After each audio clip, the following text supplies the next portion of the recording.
Okay, dear students, now let's talk about the electrical properties of the semiconductors. So now let's talk about semiconductors.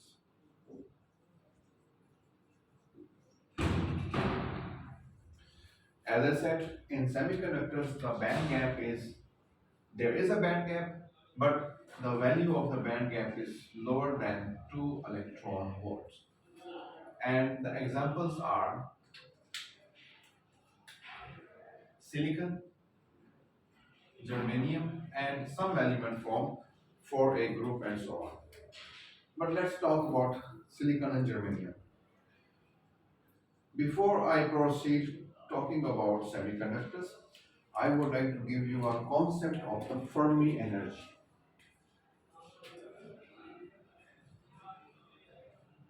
Fermi energy or Fermi level.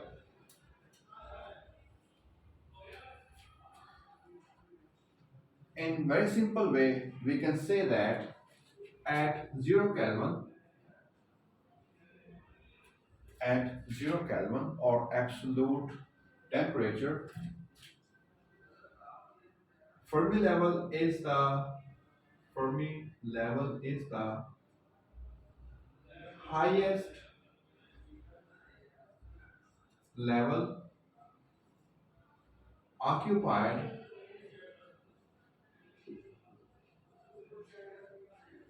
by the electrons. At 0 Kelvin, Fermi level is the highest level occupied by the electrons. Now let's understand this one. To understand this, let's suppose I have a glass of water in my hand. Suppose I have a glass of water like this one.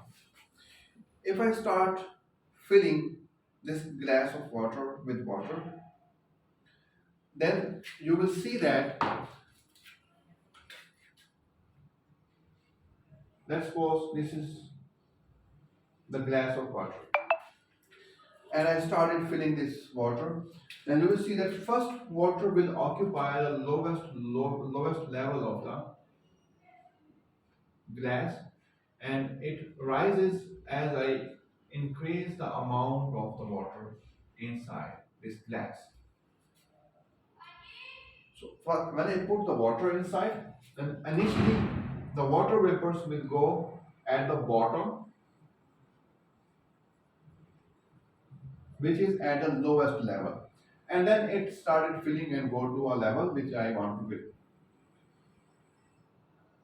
So this is the, let's suppose if I fill this water at this level, then this is the highest level that water vapors or water, not vapors, water molecules can occupy.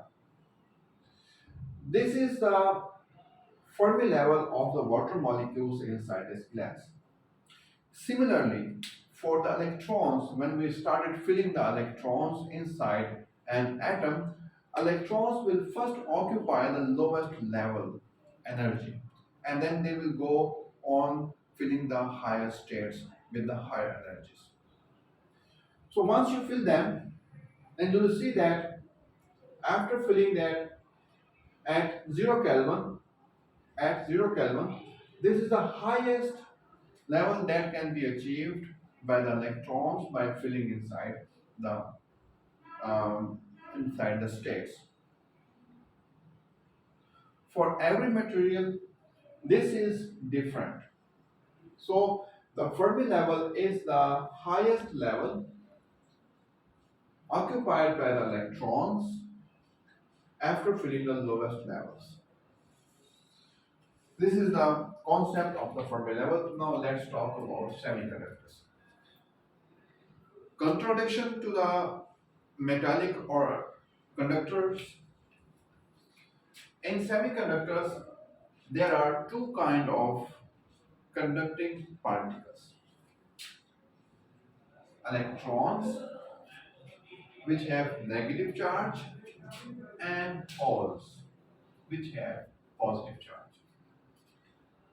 The amount of charge is same, but the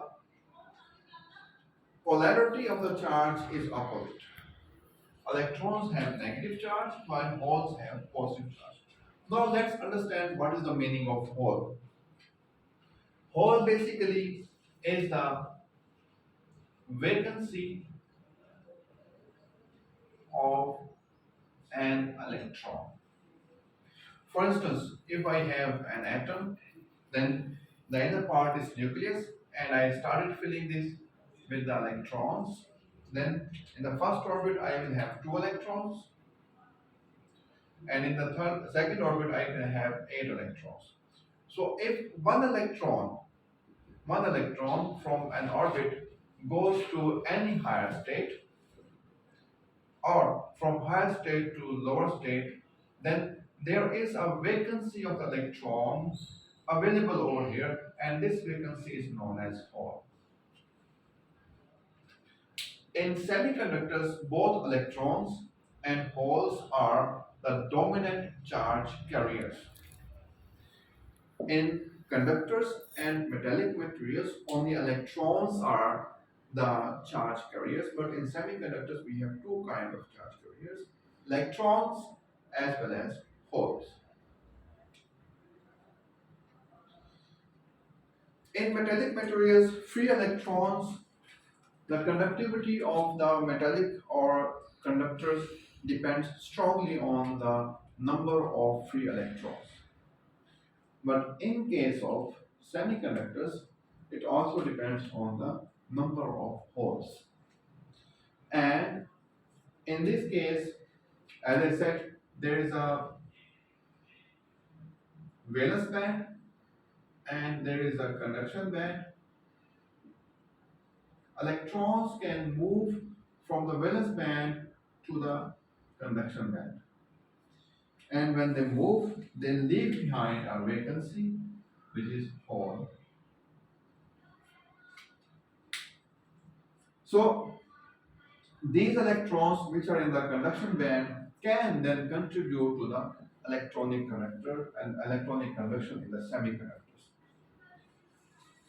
Opposite, opposite to the metallic materials, where the resistivity of the metallic materials increases with the temperature. The resistivity of the semiconducting materials decreases with the increase in the temperature.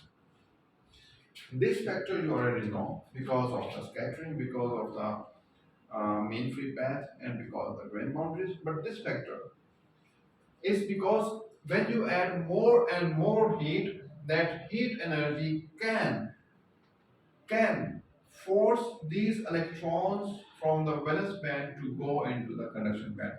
So more electrons can go into the valence band by applying more and more heat. Once you increase the heat,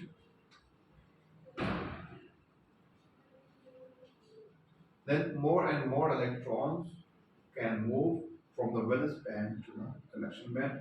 That is why the resistivity of the semiconducting materials decreases. There are two kinds of semiconductors. One is known as intrinsic semiconductors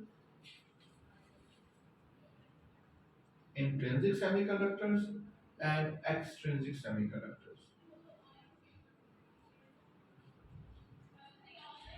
Intrinsic semiconductors are pure semiconductors like silicon, germanium, and so on, gallium arsenide, and so on. Extrinsic semiconductors are impure semiconductors, and if we add small amount of impurity in them, then intrinsic semiconductor can become extrinsic semiconductor. For instance, silicon is an intrinsic semiconductor, but if we add small amount of impurity like phosphorus,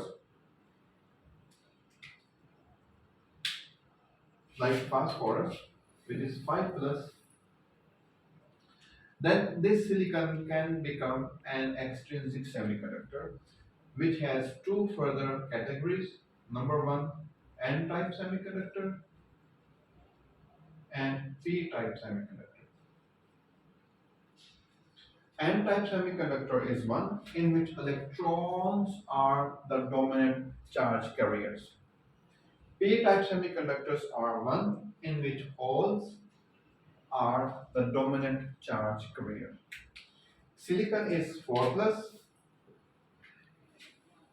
4 plus, which means that the outer orbit of the silicon contains 4 electrons. So if we have a crystal structure of silicon, then you will see that there are 4 electrons.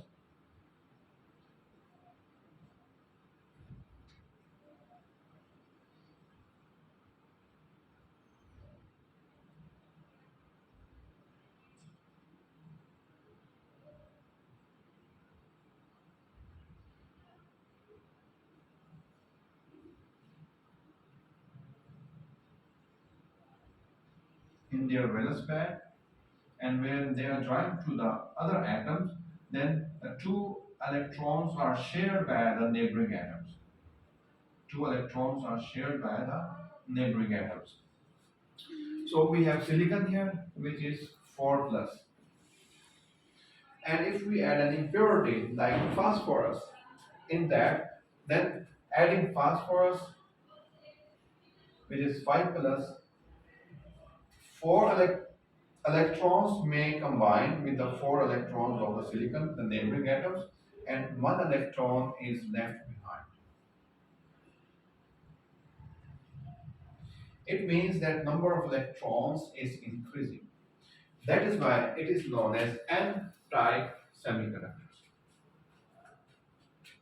And if we add an impurity like magnesium, which is 3 plus, or chromium, which is 3 plus, then 3 electrons of this chromium can be added with the 3 electrons of silicon, and 1 electron is left here without pairing with the neighboring electron. So there is a vacancy of the electron over here, which means number of holes is more. That is why these are known as p-type semiconductors. So semiconductors are of basically 2 kinds: intrinsic, pure; extrinsic, impure semiconductors. Extrinsic semiconductors are further categorized into N-type and P-type semiconductors. N-type semiconductor is one in which number of electrons is dominant. P-type semiconductor is one in which holes are the dominant charge carriers. In case of insulators, as I said, the band gap is so high that electrons do not have enough energy to cross over this barrier. That is why their conductivity is very small and their resistivity is very high. But they also follow the same trend. With the temperature, their conductivity may increase and resistivity may decrease.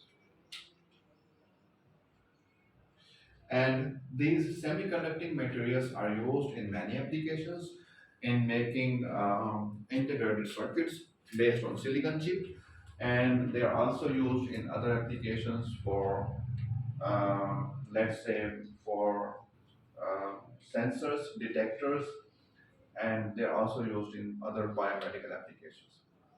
So next we will talk about other applications.